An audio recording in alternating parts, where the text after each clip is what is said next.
In this video I am going to discuss about a very important topic under numerical analysis. As you can see here, I am going to discuss about the order of convergence of Regula falsi method. But as usual, before going through the actual proof of order of convergence of Regula falsi method, first of all we have to know certain specific things regarding this method so that we can easily understand the derivation. So that's why I have given an additional point, elementary discussions. Obviously in brief I have discussed what is the meaning of Regula falsi method in this article. You need not to write in your examination. Later on you will find out the actual derivation of order of convergence. So first let us discuss about what is the meaning of Regula falsi method and how can we derive the general iterative formula for Regula falsi. So here you all know that this is a specific type of iteration formula or iterative structure by means of which you can find out an approximate root corresponding to the given equation. So for simplicity we can start with two specific points. One is say x0 comma fx0, another one is say x1 comma fx1. Now let us try to find out the equation of the chord joining these 2 points. We can use the 2-point form, as we all know from class 11, that the equation can be written in the form of y minus y1 by y2 minus y1, that is equal to x minus x1 by x2 minus x1. So I am using that formula only. Y minus fx0 by fx1 minus fx0, that is equal to x minus x0 by x1 minus x0. So technically this part can be rewritten by means of equation 1. Here you can see I have just used the method of cross multiplication. Now whenever you are considering if this particular chord cuts x-axis, then obviously for that particular point you can understand value of y should be equal to 0. So that's why I am putting y is equal to 0 in this particular equation 1. Accordingly I will get minus fx0, that is equal to this expression. Right hand side remains intact. Now after simple modifications, that means simply you can multiply fx0, obviously there is a negative sign, by x1 minus x0, then you will get this type of expression. On the right hand term you can simplify the structure. Now I hope you can understand, here already you have obtained x0 fx0 and also you have x0 fx0 in this expression. So x0 fx0 can be cancelled and accordingly you can write x fx1 minus x fx0. So take x common, so fx1 minus fx0 will be there. Minus x0 fx1 can be taken to the left hand side, so that you will get x0 into fx1 minus x1 into fx0 as we have obtained here. So from here we can easily find out the value of x, as you can show I have written this one. Now we can consider the same thing by means of a diagram. Here you can see I have considered a certain curve. This particular curve is nothing but y is equals to fx. I have tried my best to show this one by means of diagrammatic representation. And also you can understand two specific points initially are taken. One is x0 comma 0 and the one is x1 comma 0. Obviously I have taken these 2 points on x-axis, that's why the y part is equal to 0, ordinate is equal to 0. Now if we join the extremity of this extremity of this curve corresponding to the point x0 comma 0 and also another extremity to this point x1 comma 0, then definitely we can develop two distinct functional heights. One is fx0 and the one is fx1. Accordingly you can understand coordinate for this point will be x0 comma fx0 and correspondingly coordinate for this point will be x1 comma fx1. And if we join these 2 points by means of a chord, it will intersect x-axis at a new point, and this is that point of intersection, but it has nothing to do with the curve. So this point can be considered as the false position, and that's why this method is known as Regula falsi method or method of false position. I am not going through the detail of this Regula falsi method because that is not my objective in this video. Simply I am going to derive the expression for order of convergence of Regula falsi method. That's why as possible as in brief I am trying to explain all these things. So here after getting the value of x you have obtained like this. Now we can go for the second possible approximation. So simply think this one as x2. That means here you can see I have given one arrow. That means x can be considered as next available approximation, that is nothing but x2. So that we can write x2 is equal to x0 fx1 minus x1 fx0, whatever we have obtained here, whole divided by fx1 minus fx0, just like this expression. Now after getting x2 we can proceed further to get the next available approximation. So that will be what, x3, then x4 and so on. So whenever I am trying to find out x3, We need not to consider further derivation. Simply we can replace x0 by x1, x1 by x2 and x2 by x3. So that's why x3 structures will be like this. So here for your consideration I have given a certain note. If there are three possible suffixes 1, 2, 3, consider 2 as I, 3 as I plus 1 and 1 as I minus 1. So in general we can modify this structure as what? x3 that is xi plus 1, x1 that is xi minus 1, fx2 that is xi, you can see this is xi actually, then xi within bracket fxi minus 1 and whole divided by, you can understand, fxi minus 1. So this particular formula can be considered as general iterative formula or general iteration formula corresponding to regular falsi method. Now whenever we will start our actual derivation for order of convergence, we have to start from here. That's why I have discussed all these things. Now moving on to the actual proof. Here you can see I have written derivation of order of convergence. So actually in the previous structure we have already explained how we can obtain xi plus 1 is equal to like this. Now for simplicity, let us consider there exists a suitable root of fx equal to 0. This particular root is nothing but xi. So we can say xi should satisfy the equation, that means f of xi should be equal to 0. Now I am considering the first expression as equation 1 and the second one as equation 2. Whenever you are approximating the actual root by means of certain approximations, it is obvious that certain amount of error will be propagated. Say for ith iteration the corresponding error is ei, I plus 1th iteration error will be ei plus 1, and I minus 1th iteration the error will be ei minus 1. So that's why I have mentioned all these three errors corresponding to the approximations xi minus 1, xi and xi plus 1. Now what is the meaning of error? Whenever you are finding the actual value along with this approximated value, just take their difference, then this error will be generated. That means xi plus 1 minus xi will be ei plus 1, or in other words you can say ei plus 1 plus xi will be xi plus 1. Just follow the same argument. Then you can say ei plus xi will be xi, ei minus 1 plus xi will be xi minus 1. Collectively all these equations are considered as equation 3. Now we can also find out the respective functional values. Fxi, obviously you know what is the meaning of xi, xi plus ei, so it will be f of xi plus ei. F of xi minus 1, it will be f of xi plus ei minus 1, etc, etc. So say these two equations are nothing but equation 4. Now first let us try to find out the numerator portion of this equation 1. Later on we will find out the denominator portion. So as you can see in the numerator portion, xi minus 1 fxi minus xi fxi minus 1 is there. So I have written that expression here. Now xi minus 1 xi f of xi already we have obtained from equation 4. So you can write it here by 4 also. Then xi f of xi minus 1 is again like this. Again xi minus 1, I have given a simple arrow, that is xi minus 1 can be replaced by xi plus ei minus 1. Within bracket we have written this one so that it should be multiplied by this functional value. Then xi, as per construction, xi is xi plus ei. You can also see I have written this one too within bracket, and then it should be multiplied by what? F of xi plus ei minus 1. Now f of xi plus ei, imagine this is f of x plus h. That means you can provide Taylor series expansion. So that's why f of xi ei f dash xi ei square by factorial to f double dash xi.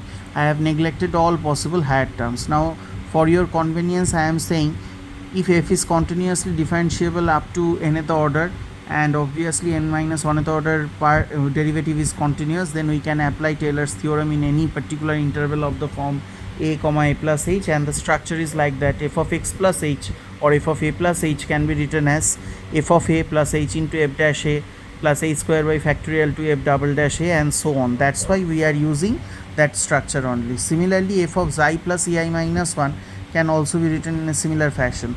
F of xi ei minus 1 f dash xi ei minus 1 square by factorial to f double dash xi, etc, etc. Now we have to multiply these things. Xi into this, xi into this, xi into the last term, ei minus 1 should be multiplied with all these terms. So that's why you can see I have obtained total 3 and 3, total 6 terms. Now intentionally I have marked all these expressions as 1, 2, 3, 4, 5, 6. Now the question arises why I should mark like this, because whenever we want to simplify the expression, here you can see I have written 1, then here also you can see I have written 1. That means these two parts will be cancelled. Obviously f xi is 0, but also they are cancelled. Similarly you can see 3 and 3, 4 and 4, 5 and 5, 6 and 6, 2 and 2. That means these two portions are either cancelled or they can be adjusted. For instance, 1 and 1, these two terms are cancelled. Now the second bracket terms are obtained from the multiplication of the second portion. Also you can see this part are cancelling each other. Also you can observe 3 and 3. Here you can see you can adjust these two terms by considering xi as common, f dash xi as common, ei minus 1. As you can see, this particular portion derived from these two terms. So that's why you have taken these two components, and so after subtraction you will get this one. Similarly, if you consider 4, you will get another portion, that is this one. Also you can see from 5 you will get another portion. In this way you can easily simplify this expression. Arrangements are done in such a way so that you can easily understand which term should be adjusted with which part. Now you need not to mark 1, 2, 3, 4, 5, 6 like this in your actual examination, but it is better to consider in this fashion. Now after simplification you will get ei minus 1 xi into f dash xi by 2 f double dash xi. Here you have taken ei minus 1 so that you can apply the result a square minus b square, that is a plus b into a minus b. So that's why ei plus ei minus 1 will be there, and f double dash xi ei minus 1 divided by 2 will appear. This is say equation number 5. For simplicity I am again writing this one. This is the equation 5. So once you have obtained this structure, this means you have calculated the simplified structure corresponding to the numerator. Now it's your objective to find out the simplified version for the denominator portion, that is fxi minus fxi minus 1. Now let us try to find out this one. Now here you can see fxi minus 1. If you remember the structure corresponding to xi, that is nothing but f of xi plus ei, xi minus 1, that is xi plus ei minus 1. Again I have to apply Taylor series expansion, and also you can see I have expanded up to second order. That means f double dash xi type of term is present. We are neglecting the higher powers of ei as well as ei minus 1, etc, etc. Now it's very easy to simplify this expression. As you can see, f xi will be cancelled, so f dash xi you can take this one common, so ei minus 1 will be there. F double dash xi will be taken as common quantity, so ei square minus 1 square divided by 2 will appear. Now finally you have to take ei minus 1 as common, and hence you will get this particular expression within bracket. This is the equation 6. Now remember, whatever we have obtained earlier in equation 1, that is the general structure from where we have started our calculation. That means for your convenience I am again showing this one. This particular equation xi plus 1 is equal to like this. Here you have to put all these values. Already you have obtained the simplified value for the numerator. Now you have obtained the simplified value for the denominator. Xi plus 1, already you know what is xi plus 1, that is xi plus ei plus 1, and so you can express this entire expression using these modified structures. So ultimately we are putting all these values. So for your reference you can see I have written using 3, 5 and 6 in 1, and hence you can see after putting all these values, ei minus 1, this part is cancelled initially from numerator and denominator portion. Then ei plus 1, keep this one on the left hand side, xi should be taken on the right hand side. So on the right hand side you can see there is a minus xi. Now what you have to do, you have to simplify it in normal manner. That means simply this is the numerator, this is the denominator, minus xi, just take the LCM will be same as that of the denominator, then xi into f dash xi, then obviously xi into f double dash xi by 2 ei plus ei minus 1. Here you can see, I hope so, this is xi by 2 I have written. So xi f dash xi, these two parts will be cancelled. Also you can see xi by 2 f double dash xi and xi by 2 f double dash xi, these two terms are also cancelled. So only surviving part is what? Half of f double dash I ei minus 1 whole divided by this expression. Now again you have to simplify this one so that you will get 2 f dash I plus f double dash I into ei plus ei minus 1 whole divided by 2. This 2 will be cancelled out. In the next line ei plus 1 will be modified as this structure. But the simplification is not over yet because you have to modify it further. Just observe this one. No need to change anything in the numerator portion, but from the denominator portion you can take 2 f dash I as common. So you can see in the next part I have taken 2 f dash I, and hence 1 plus f double dash I ei plus ei minus 1 divided by 2 f dash I. Now this portion, keep this one intact. This entire portion, whatever I have written within bracket, can be taken to the numerator portion so that it will have a minus power, minus 1, that is inverse. Now using binomial expansion you can see I have written first part remains same, the second part becomes 1 minus this entire expression, then plus dot dot dot. You can neglect the higher order terms as usual. So after multiplying it with 1 you can see ei plus 1 is approximately equals to like this, but I have neglected the second term because f double dash I whole square will appear if we multiply it with the second term, but that is irrelevant in our calculation because it is too small to calculate. So we have obtained equation 7. Now finally, if we want to find out the order of convergence, let us assume that the order of convergence of this method is what? M. Now we know whenever we want to find out the order of convergence, we can say M is the order of convergence if the subsequent error is proportional to the previous error to the mth power. That means ei plus 1 should be proportional to ei to the power m. So ei is also proportional to ei minus 1 to the power m. Now ei plus 1 is equal to k1 into ei to the power m. Similarly, ei can also be written as k2 into ei minus 1 to the power m. K1 and k2, these two are specific constants, and hence you can understand ei minus 1 can be evaluated as ei by k2 whole to the power 1 by m. So this is say equation number 9 and this is say equation 8. Now using equation 8 and 9 in equation 7, we can obtain k1 ei to the power m into this expression. F double dash I by 2 f dash I as usual remains same. Now eim can be written like this, ei to the power 1 plus 1 by m, then the remaining portion can be taken under a bracket. Now imagine this entire portion is a new constant, say that is k, so that we can say ei to the power m is nothing but some constant into ei whole to the power 1 plus 1 by m. Now you can ask me, how can I say this is a constant? Obviously f double dash I, that means you are considering the second order derivative at a specific point, so it should have a specific value. Similarly, f dash I has a specific value. 2 is a constant, k1 and k2, they are also constant. So the entire portion is bound to be a constant. So ei to the power m is equal to what? K into ei whole to the power 1 plus 1 by m. Now constant is taken in an arbitrary fashion. So for the sake of definiteness, we are choosing k is equal to 1. Consequently, ei to the power m becomes ei whole to the power 1 plus 1 by m. Now it has only one possibility that interprets m must be equal to 1 plus 1 by m. So just form the required quadratic equation and solve it.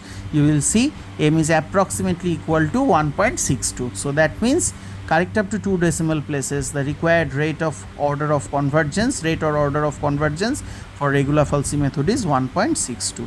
So this is the proof of the order of convergence of regular falsi method, or determination of order of convergence of regular falsi method, and this is a very important derivation, very useful for the examination.